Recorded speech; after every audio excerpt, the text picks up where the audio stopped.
Wilmington, Delaware. Please go ahead. Yes, Mr.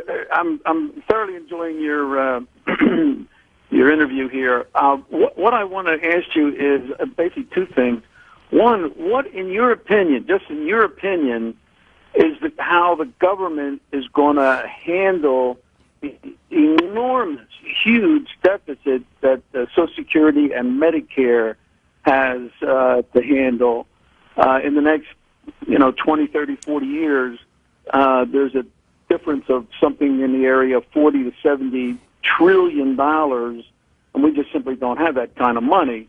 So how do you think that they will end up handling it? The other thing is, a lot of people think that China and Russia are going to be great military powers in the next, 20, 30, 40, 50 years, whatever.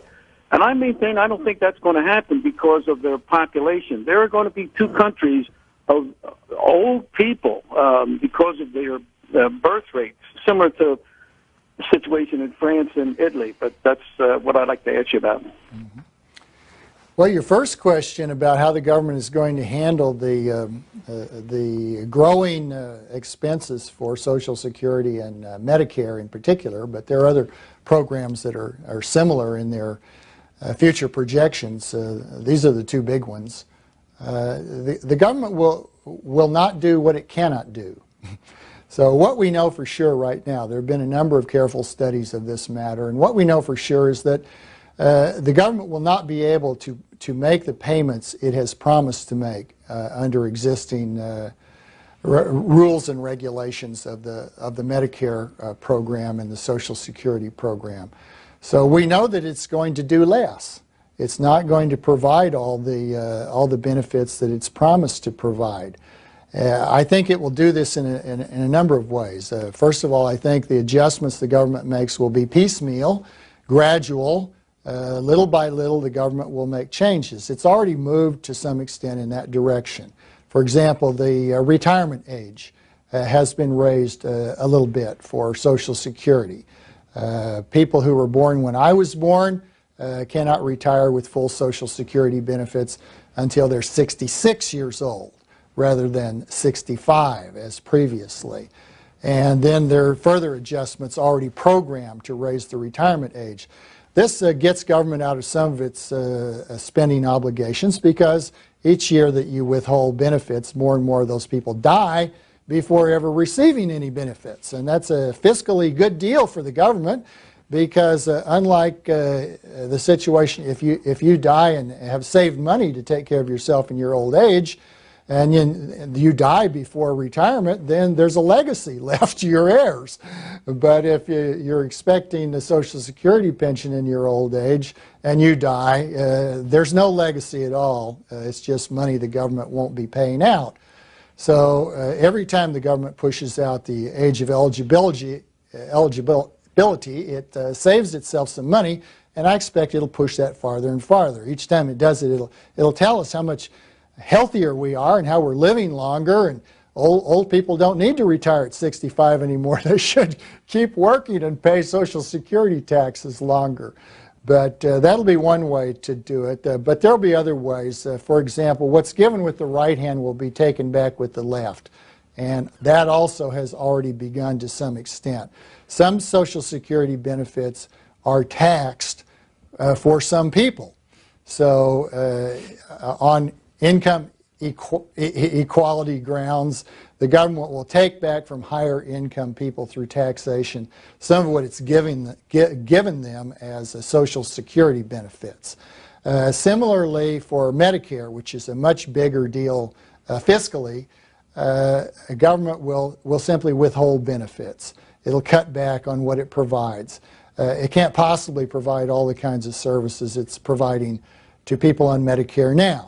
So it will move further and further in the direction of de facto rationing.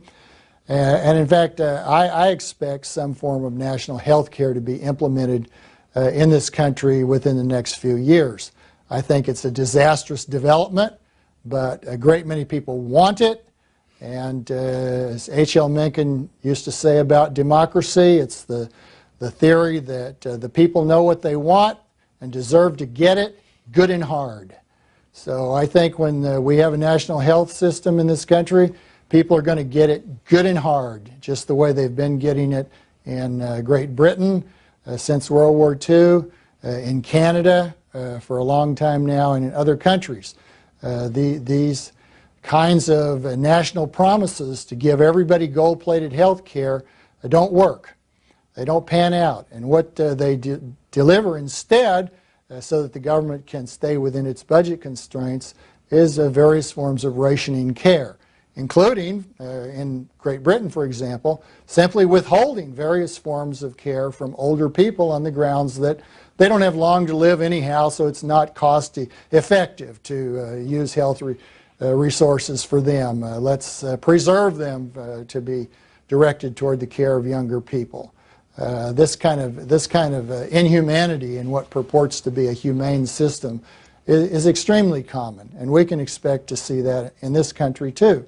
I would like to say that we have the possibility of not going there, of not adopting a national health care system in this country, but I'm just resigned to the fact that a great many Americans favor this, they support it politically, and I believe the Obama administration will try hard to move us in that direction, and I won't be surprised if they succeed. Little Rock, Arkansas, go ahead. Mr. Higgs, you always bashing the role of government, but I got a question for you. Are you willing to give your Social Security checks back to the government? That comes from the government. Are you willing to do that? I'm sorry, could you repeat your question? Are you willing to give your Social Security check back to the government? That comes from the government, and you always bashing the government role. Are you willing to give your Social Security check back? Do you receive Social Security, and would you be willing to give that check back to the government, since that comes from the government, is what that caller is asking you. Mm-hmm. Oh, I would be, I'm not on Social Security, but I would devoutly wish I'd never been made eligible for it, for that matter, because if I had instead been able to keep the money that was taxed away from me for Social Security taxes, I would have been able to invest it in a way that left me much better off than I will ever be if I take the Social Security pension. So, of course, I'd be willing to go back and start when I entered the labor market in 1958 and say, I want to opt out of Social Security from here on out. I would have been delighted to do that. Now, as I said before, if you put people in a position, one, where they cannot opt out, and two, where they're made reliant on government payments, then you've tilted the game. You've put them in a position where now they would be in real difficulty if they were simply to give up what they've relied on receiving for an entire lifetime. But that's a very different matter from saying, would the world have been better off if we'd never had Social Security? It would have been vastly better off. I edited a journal, and I had an article a few issues back by Professor Browning at Texas A&M. And it's an analysis of the Social Security system. And Browning shows in a way that's absolutely irrefutable how much better off virtually everyone would have been if they had never been forced into our Social Security system. Greenwood, South Carolina, you're on with Robert Higgs. Hi, good morning. Thank you for C-SPAN. Mr. Higgs, I'm confused. You seem to enjoy the benefits of the government and the country, but at the same time you want to bite that hand that feeds you.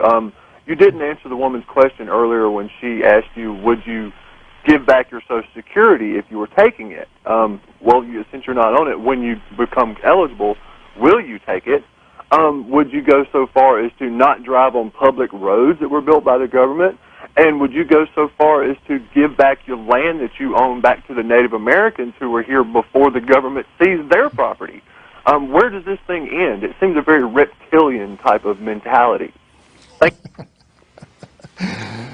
Well, as I said before, once you live in a world that is pervaded by government influences, where the government has built almost all the roads, where the government has taken money from people, including from me, since 1958 for Social Security taxes. To ask people at that point to forswear the use or the benefit that was promised them in exchange for their having paid taxes and obeyed rules for an entire lifetime is not exactly a good test of anyone's sincerity, and certainly not a good test of his reptilianism. If we had a starting point again, and we could say, let's start here and allow people to manage their own affairs voluntarily, peacefully, and cooperatively, and work on that basis, yes, certainly, I would want to start there. It's not an option for us at this point to start there. We can't efface a world that has been shaped and damaged and directed for centuries by government intrusion that ought never to have occurred. So here's where we find ourselves. We find ourselves in a cesspool, and we can swim in the contents of that cesspool, or we can sink. If someone wants to ask me to sink because I find myself in a cesspool, I can only say I think that's an unreasonable request. I'm going to try to stay afloat in this world. I don't like the shape it's been put in, but I didn't put it in this shape. I didn't take anything from Native Americans. So I don't know that there's a particular Native American person to whom I've committed an injustice. This is a tricky issue.